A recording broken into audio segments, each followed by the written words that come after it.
Dr. Walsh, good afternoon. Welcome to Azerbaijan. My pleasure to be here. I always enjoy coming to Baku.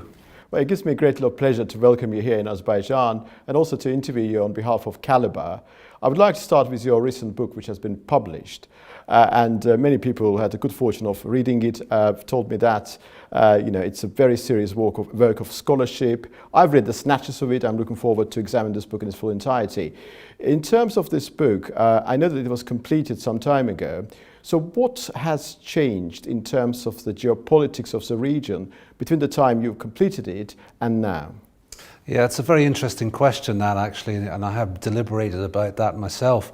The book it was largely a product of being written during the war itself. It was a commentary. It was meant to combat disinformation that was appearing in the West, particularly from the Armenian side, which Western journalists were all too ready to accept. But then it was obviously written then in the 6 months or so after the war to bring it into the status of a book with more research and to look around at other aspects. It was completed, you're right, it was completed roughly, I think, a year ago. In fact, around about the end of last year. Now, the major thing I think that's changed is obviously the Ukraine war and the events related to that, which has sort of has introduced an element of flux into the situation, because I think at the time of the signing of the trilateral agreement, it was pretty clear who was in charge of the process, which was essentially Russia. They had managed to grab hold of the process from the OSCE Minsk group. Russia had obviously asserted itself in being the sort of guarantor of the settlement. Now, since February, there's been a little bit of a question mark about what the future of Russia will be after the Ukraine war is finished, what the leadership will be like in Russia, and various other aspects about the geopolitical situation of the South Caucasus. I think the Western powers have moved a little bit to sort of bring the Western tide back into the South Caucasus. We can see that in initiatives by the EU and by Washington. They're not really substantial yet, but so obviously this is to do with the geopolitical situation arising from the Ukraine war, and that is the major thing which has brought uncertainty into the landscape. The landscape has changed a little, and people are not quite sure, and this affects everybody, all the actors. It affects Yerevan, I think, in particular. They are not quite sure what the landscape's going to be, so they are trying to hedge their bets. And I think this has introduced the uncertainty into the system that was not there about a year ago. I would like to move on to the recent meeting which took place in Sochi on the 31st of October. It was the meeting of Azerbaijani President and Armenian Prime Minister, mediated by the Russian President. Have you discerned or detected any sign of tangible progress?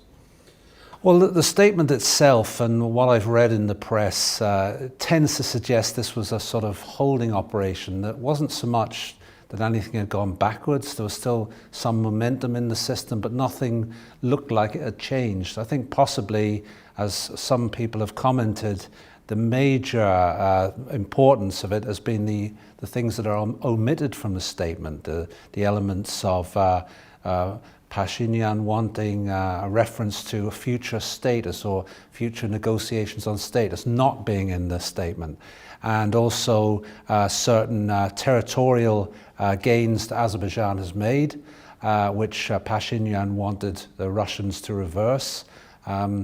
I think that also is not in the statement. So possibly the most significant thing about the statement is what is not in it, not actually in the statement.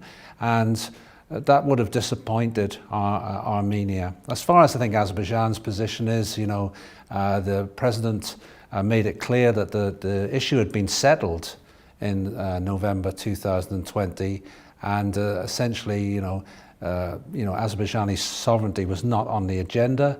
The sovereignty of Karabakh, and essentially this was about improving relations between the countries and moving forward to a full peace settlement and nothing else. There was no going back to issues that had been already settled. In that declaration, there was a clause about Russian peacekeepers and that their activities were positively evaluated. In your judgment, how committed is Russia to the idea of maintaining its military footprint in the region beyond 2025? Oh, that's a really tricky question, to be honest. And I think, even in the book, I've sort of tried to examine that issue. I think Karabakh itself, I don't think the Russians have any great strategic desire for.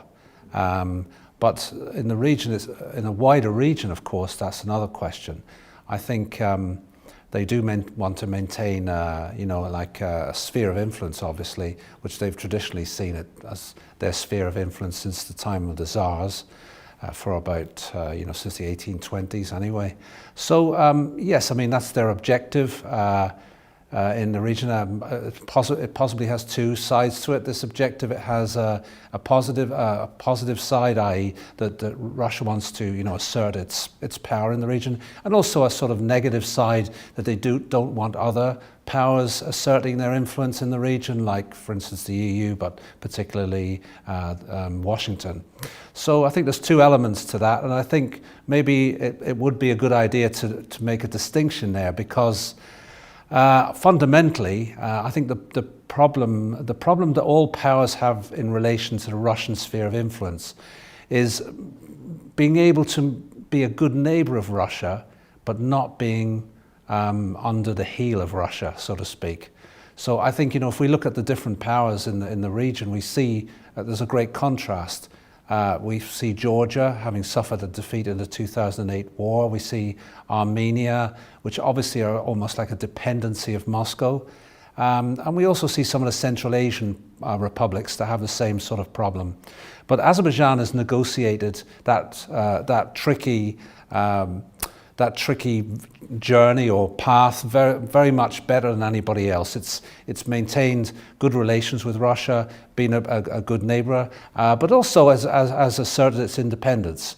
I think there's certain instances in the war I've brought out where that has occurred. And I think that's what Azerbaijan wants to do, essentially, because it doesn't want to become like an enemy or seen as a threat to Russia, but at the same time, it's very jealous of its independence, of course. So that's essentially the issue. But what is the Russian objectives? They're a little unclear, and they're also being thrown into a bit of flux themselves by the war in Ukraine. I think that they ultimately will want some sort of guarantee of Russian influence in the region from parties, but we all know they play people off against each other, and it's often a carrot and stick approach that they have. So Russia's not going to go away, so it has to be dealt with as a reality. That's what I would say. And one more question about Russian peacekeepers, because before the Sochi meeting, President Putin was giving a speech at the Valdai discussion club, and he effectively, from what he said, it can be inferred that he tied up the future withdrawal of Russian peacekeepers from the region to the final peace deal and the process of delimitation and demarcation of the state border. And it seems that Putin is not in favor of quick peace deal. He believes that all of those issues falling under the rubric of interstate normalization are to be pursued first, and then possibly a future peace deal.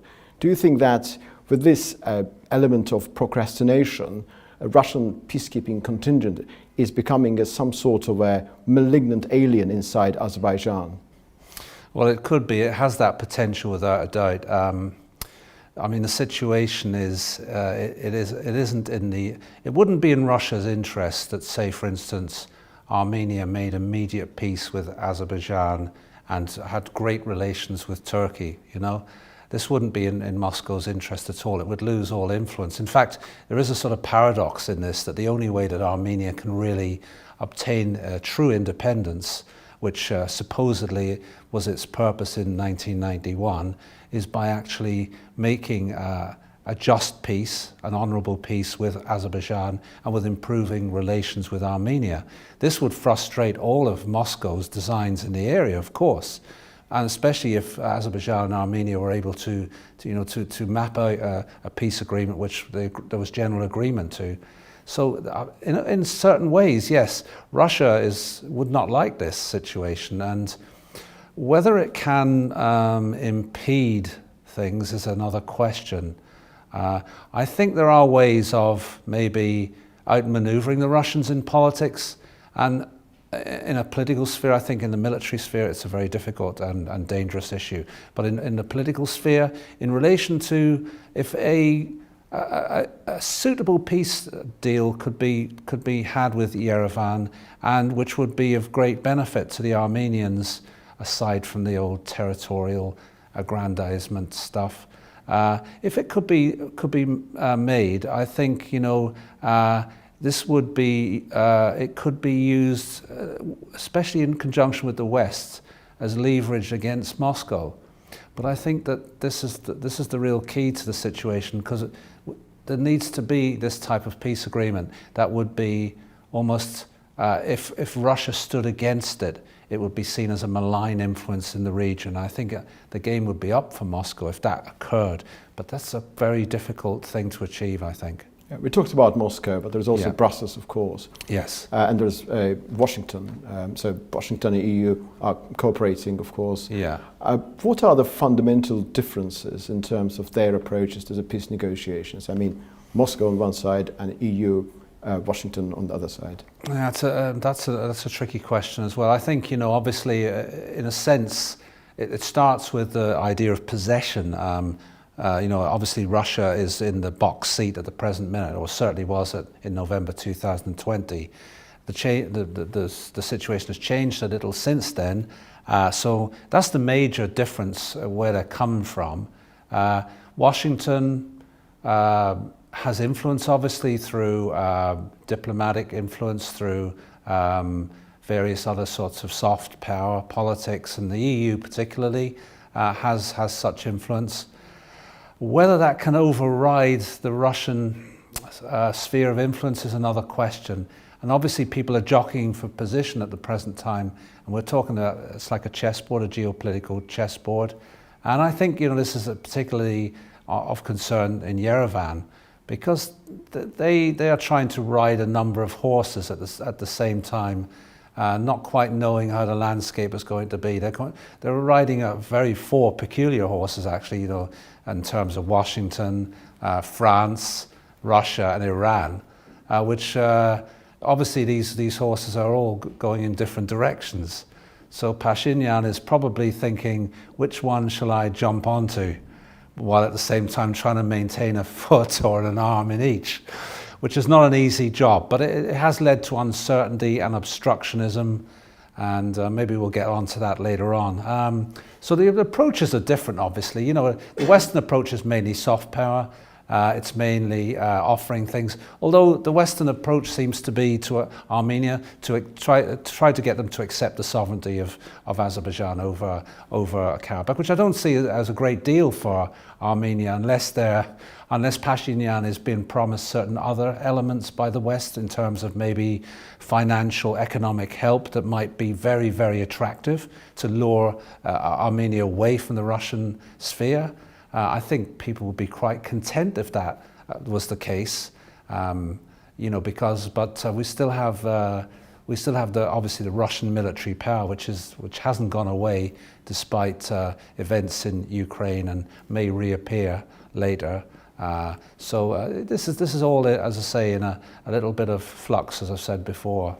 Yeah, in Valdai, just a couple of days before the Sochi meeting, President Putin expressed some skeptical views about the so-called Washington document, which he said that does envisage the Azerbaijani sovereignty over Karabakh, and it doesn't take into account the special characteristics of Karabakh as a region. Yeah. Do you think it's a sort of a message to the Armenian side that the better deal can be achieved under the auspices of Moscow rather than under the auspices of Brussels? That's definitely what it's all about.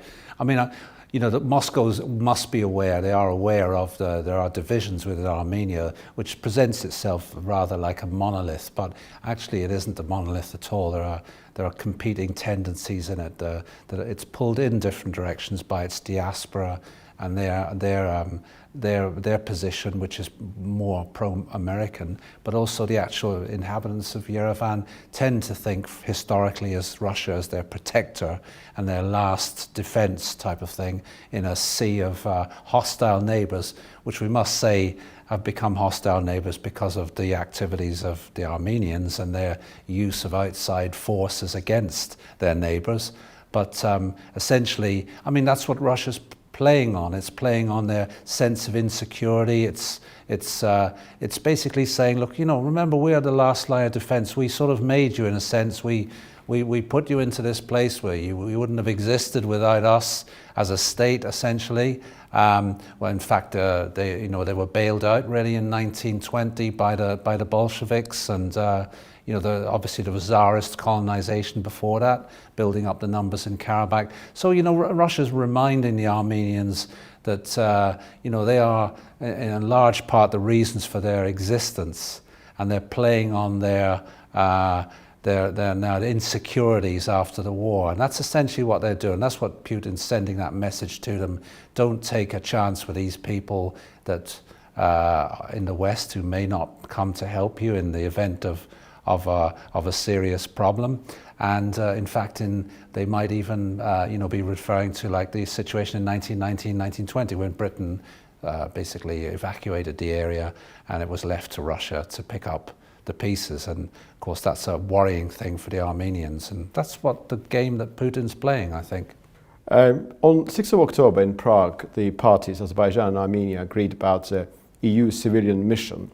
The arrangement is that the civilian mission is being sent to Armenia, but Azerbaijan will cooperate as long as its interests are concerned. But there was also a decision by the EU Council, the Council for Foreign Affairs, on the 17th of October, which visibly enlarged the mandate, which was not agreed upon back in Prague.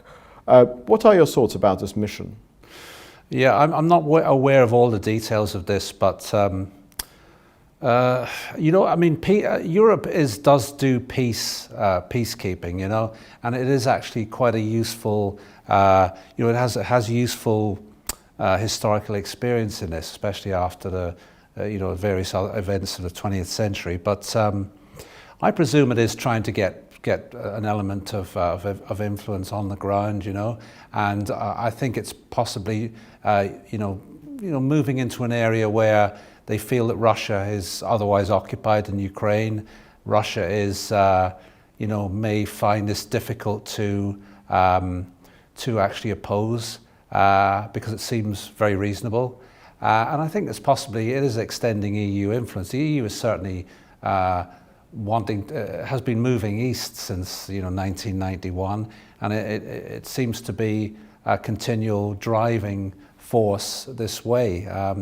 The thing I always worry about the EU is I always worry that after the events of Ukraine in 2014, where the EU essentially sort of destabilized the situation, and we have the famous Victoria Nuland's explanation about this, and actually then were really left high and dry, and the United States had to pick the pieces up. So what I would worry about always with the EU is it hasn't got an army, it hasn't got an armed force.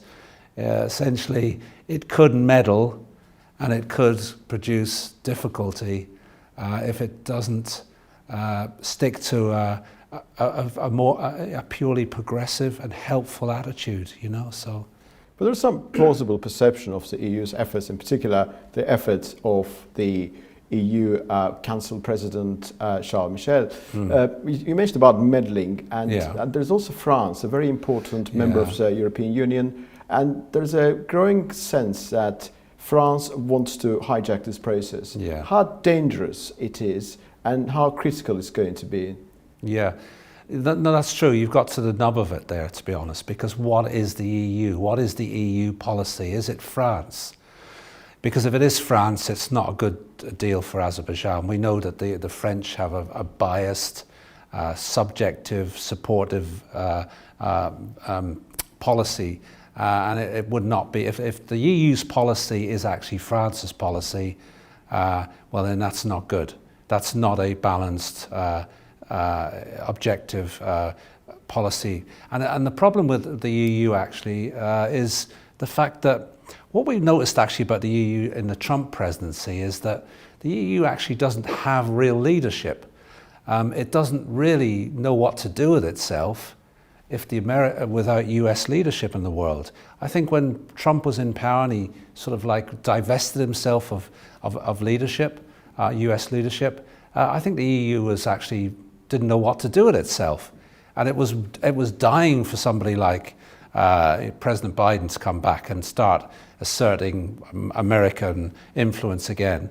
I think that's worrying, because essentially it means that the EU doesn't have an independent viewpoint. It certainly doesn't have an army. It's not a state, and essentially it can involve itself irresponsibly, particularly if you have a country like France dominating proceedings in the South Caucasus.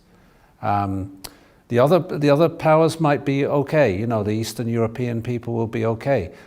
Germany also may be okay, but France, we know they have a strong Armenian diaspora, and they have an interest that is not doesn't run parallel to what the interest of Azerbaijan is, or Turkey. And Iran, it's a very interesting subject, and everybody talks about it. Is writing on the wall for Iran at present?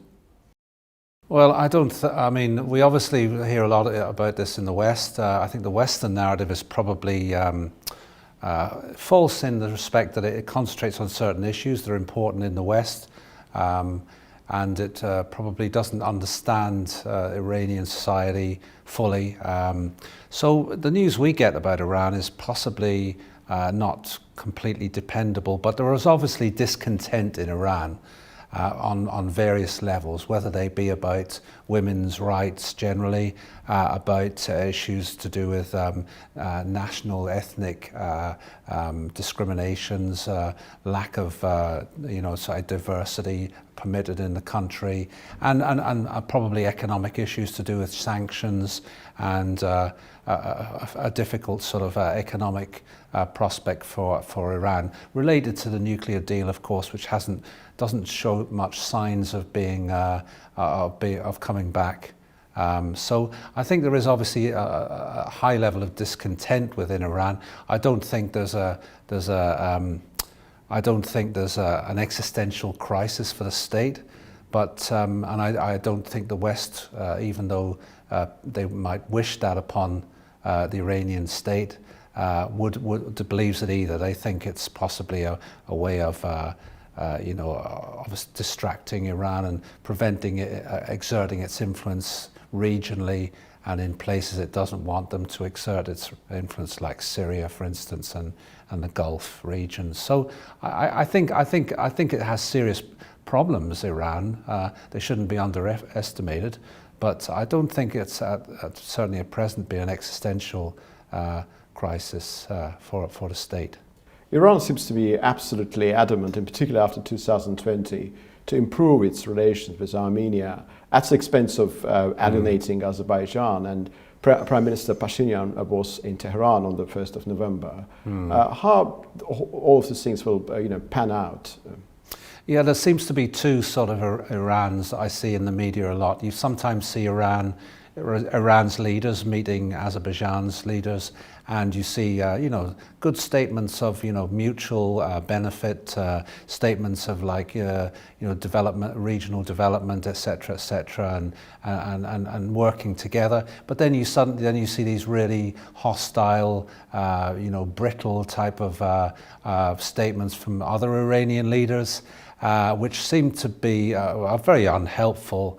And it does seem to be, I mean, the crux of the matter is that Iran has been taken by surprise at Azerbaijan's victory in November 2020, and it has changed the geopolitical landscape in the region. They were used to dealing with Azerbaijan as a sort of, let's just say Azerbaijan always had the Karabakh problem. They were weakened by it. There was a sense of depression, a sense of not fully, the state had been had failed to a certain extent by losing nearly 20% of its territory. And Iran was quite happy with this situation, I think. It doesn't really want a strong Azerbaijan for a number of reasons. There is the Israel issue, but avoiding that for the time being, there is probably obviously the large number of ethnic Azerbaijanis that live in Iran, which are not certainly a worry. They are a worry for the Iranian state if there's ever widespread problems in Iran. So Iran was always happy with Azerbaijan being on the back foot, so to speak. But suddenly Azerbaijan showed it could. It could reincorporate its territory. It came out of as a victorious power. It looks like a completely different animal than it had been. So I think Iran has not adjusted to this very well. And while it does seem to adjust when there's official statements and meetings between President Aliyev and the Iranian leadership, other times it's almost like its real character comes up, and you can see it has an annoyance at Azerbaijan's success. It's a sort of a seething annoyance that's below the surface, and I think that's really essentially what the problem is, that Iran has to adjust itself to this changed reality in the region. What's the actual main reason behind the Iranian opposition to the project called Zangazur Corridor? Because from the Iranian perspective, as long as their official statements are concerned, it does amount to the change of borders, which Iran does consider as its red line. Yes. Is it a really true red line for them? What is the main reason behind their opposition beyond this argumentation? I mean, I think we have to recognise the reality of the situation. That is probably they want like transportation, communication corridors through Armenia for a number of reasons, but and I think that is a red line for them, and I think everybody is fairly aware of that. I think possibly they would be concerned at Azerbaijan controlling this area. The corridor and preventing trade between Armenia and Azerbaijan and Iran. I think that's what their main concern is. So they want the Zangazur Corridor to be as let's say as having as less substance as possible. I think they'll probably have to come round to it, but it'll be they'll want sort of. Maybe if there's infrastructures that can actually, have the corridor, but at the same time maintain the road links, or have tunnels, or have overpasses, or things like this, I think things will work out okay. But I think they're putting down a marker essentially that, that they won't tolerate, or they'll be very, very aggressive against any attempt that will try to block them off from Armenia. That's essentially, I think, what they're doing. Well, Iran is an important country. Yes. For all of its problems, shortcomings and deficiencies. It's still a very important country. Of course. But how do Iran's time-honored statehood traditions, diplomatic traditions, correlate with this sort of jingoistic sabre-rattling and chest-beating on the border with Azerbaijan? In particular, bearing in mind that there are a huge number of Azerbaijanis, 40 million Azerbaijanis living in Iran. Yeah, I mean, it's very unhelpful in the entire peace process. It only antagonizes the situation, and it would lead to a very, very dangerous situation if it developed, and if there was an open hostility between Azerbaijan and Iran that involved and also a concurrent hostility towards Turkey, which of course would be a nightmare for Russia if that was to occur. So it has the seeds to blow up into a very, very serious conflict that would not suit anybody, really, anybody's interest. But I think the Iranians, since the time of the revolution, they have been under, if we look at it from their, say from a charitable point of view for them, they've been under immense pressure from the West. They've basically developed a sort of type of siege mentality. They've developed a very strong obviously particular antagonism towards Israel, and we often hear the talk about Zionism and etc. being everywhere, and of course with some reason, because there's been Israeli operations in Iran and things like this, and so which have been harmful to them. So they're obviously quite. I don't know if you should use the word paranoid, but certainly they have a strong sense of paranoia towards outside influence, agents, people like this. So their politics has tended to be sort of perverted by this type of siege mentality, in which they have to make sure the enemies are ever present, in a sense to sort of try and cohere people. And I think this is quite a normal thing. Sense, but it does lead to a sort of a rather aggressive and maximalist type of what megaphone diplomacy. I don't know, that would maybe one way of putting it, but certainly sort of shouting slogans and things which are not really the stuff of international politics, certainly in the West. But Iran is certainly that exhibits that type of diplomacy, and it seems to certain events bring this out, and maybe perhaps some of the issues are sort of like an attempt to divert attention from internal wrangling and problems, Thank you very much, Dr. Walsh. Thank you very much indeed for your answers. I'm very grateful to you. I know you'll be here for a couple of days more in Azerbaijan, and looking forward to our future meetings. Thank you very much indeed, and congratulations on your book. My pleasure, and always a pleasure to talk to you as well and have these interesting chats. Vice versa.